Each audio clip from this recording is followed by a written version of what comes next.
प्रेमचंद के फटे जूते। व्यंग हरिशंकर परशाई। प्रेमचंद का एक चित्र मेरे सामने है। पत्नी के साथ फोटो खिंचा रहे हैं। सिर पर किसी मोटे कपड़े की टोपी, कुर्ता और धोती पहने हैं। कनपट्टी चिपकी है। गालों की हड्डियां उभर आई हैं, पर घनी मूछें चेहरे को भरा भरा बतलाती हैं। पाँव में कैनवस के जूते हैं, जिनके बंद बेतरतीब बंधे हैं। लापरवाही से उपयोग करने पर बंद के सिरों पर की लोहे की पतरी निकल जाती है और छेदों में बंद डालने में परेशानी होती है। तब बंद कैसे भी कस लिए जाते हैं।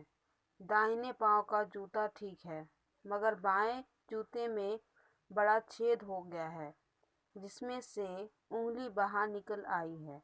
मेरी दृष्टि इस जूते पर अटक गई है।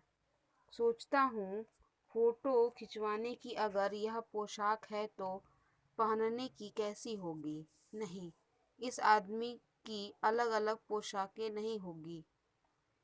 इसमें पोशाकें बदलने का गुण नहीं है। यह जैसा है वैसा ही फोटो में खिंच जाता है। मैं चेहरे की तरफ देखता हूँ।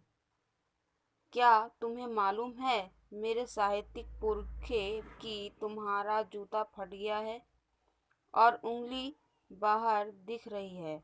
क्या तुम्हें इसका जरा भी एहसास नहीं है? जरा लज्जा, संकोच या छेप नहीं है? क्या तुम इतना भी नहीं जानते कि धोती को थोड़ा नीचे खींच लेने से उंगली ढक सकती है?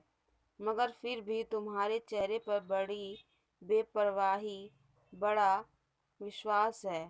फोटोग्राफर ने जब रेडी प्लीज कहा होगा, तब परंपरा के अनुसार तुमने मुस्कान लाने की कोशिश की होगी।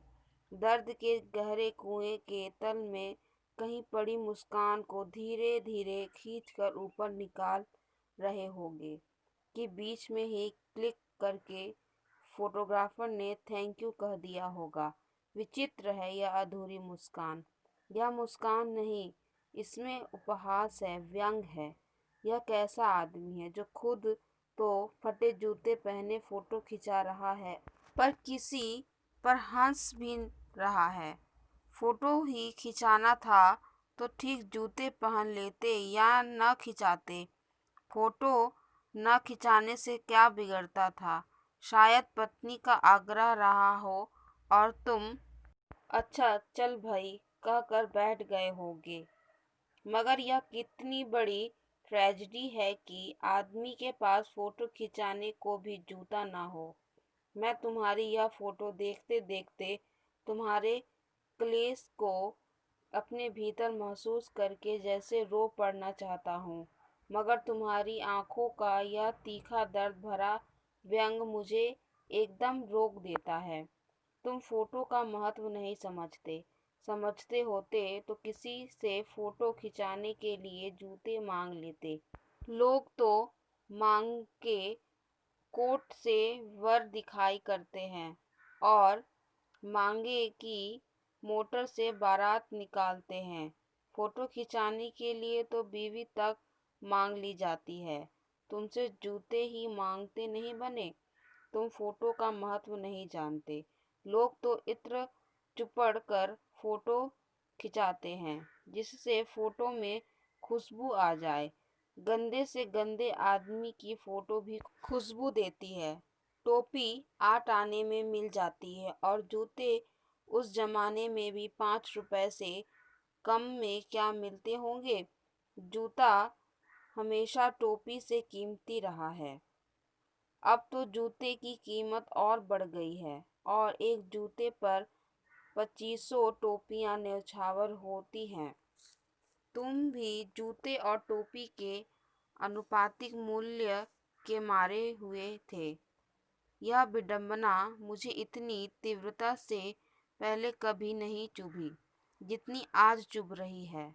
जब मैं तुम्हारा फटा जूता देख रहा हूँ, तुम महान कथाकार, उपन्यास सम्राट, युग प्रवर्तक, जाने क्या क्या कहलाते थे, मगर फोटो में फोटो में भी तुम्हारा जूता फटा हुआ है। मेरा जूता को भी कोई अच्छा नहीं है, यो ऊपर से अच्छा दिखता है। उंगली बाहर निकलती पर अंगूठे के नीचे तला फट गया है।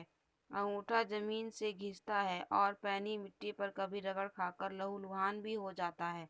पूरा तला गिर जाएगा, पूरा पंजा छिल जाएगा, मगर उंगली बाहर नहीं दिखेगी।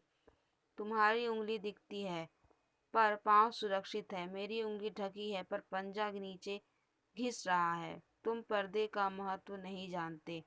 हम पर्दे पर कुर्बान हो रहे हैं। तुम फटा जूता बड़े ठाठ से पहने हो, मैं ऐसे नहीं पहन सकता। फोटो तो जिंदगी भर इस तरह नहीं खिंचाऊं, चाहे कोई जीवनी बिना फोटो के ही छाप दे। तुम्हारी यह व्यंग मुस्कान मेरे हौसले पस्त कर देती हैं। क्या मतलब है इसका? कौन सी मुस्कान है यह? क्या होरी का गोदान हो गया? क्या पूस की रात में नीलगाय हल्कू का खेत चर गई? क्या सुजान भगत का लड़का मर गया क्योंकि डॉक्टर क्लब छोड़कर नहीं आ सकते? नहीं, मुझे लगता है माधव औरत के कफन के चंदे की शराब पी गया। वही मुस्कान मालूम होती है। मैं तुम्हारा जूता फिर देखता हूँ। कैसे फट गया यह? मेरी जनता के लेखक क्या बहुत चक्कर काटते रहे?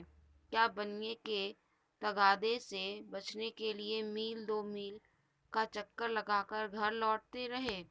चक्कर लगाने से जूता फटता नहीं है, घिस जाता है। कुंभन दास का जूता भी फतेहपुर सिकरी आने में घिस गया था। उसे बड़ा पछतावा हुआ। उसने कहा, आवत जात पनैया घिस गई, बिसर गयो हरि नाम। और ऐसे बुलाकर देने वालों के लिए कहा था, जिनके देखे दुख उपजत है, तिनको करबो परे सलाम। चलने से जूता घिसता है, फटता नहीं। तुम्हारा जूता कैसे फट गया? मुझे लगता है तुम किसी खस्त चीज को ठोकर मारते रहे हो। कोई चीज जो परत पर परत सर्दियों से जम गई है, उसे शायद तुमने ठोकर मार मार कर अपना जूता फाड़ लिया।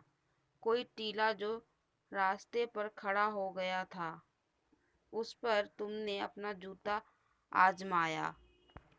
तुम उसे बचाकर उसके बगल से भी तो निकल सकते थे। टीलों से समझौता भी तो हो जाता है। सभी नदियां पहाड़ थोड़े ही फोड़ती हैं। कोई रास्ता बदलकर घूमकर भी तो चली जाती हैं। तुम समझौता कर नहीं सके। क्या तुम्हारी भी वही कमजोरी थी जो होरी को ले डूबी? वही नेम धर्म वाली कमजोरी? नेम धर्म उसकी भी जंजीर थी, मगर तुम जिस तरह मुस्कुरा रहे हो, उससे लगता है कि शायद नेम धर्म तुम्हारा बंधन नहीं था, तुम्हारी मुक्ति थी। तुम्हारी यह पाँव की उंगली मुझे संकेत करती सी लगती है। जिसे तुम घृणित समझते हो, उसकी तरफ हाथ की नहीं, पाँव की उंगली से इशारा करते हो। तुम क्या उसकी तरफ इशारा कर रहे हो जिसे ठोकर मारते मारते तुमने जूता फाड़ लिया? मैं समझता हूँ, तुम्हारी उंगली का इशारा भी समझता हूँ और यह व्यंग मुस्कान भी समझता हूँ। तुम मुझ पर या हम सभी पर हंस रहे हो, उन पर जो उंगली छिपाए और तलुआ घिसाए चल रहे हैं, उन पर जो टीले को बरकरार कर बाजू से निकल रहे हैं।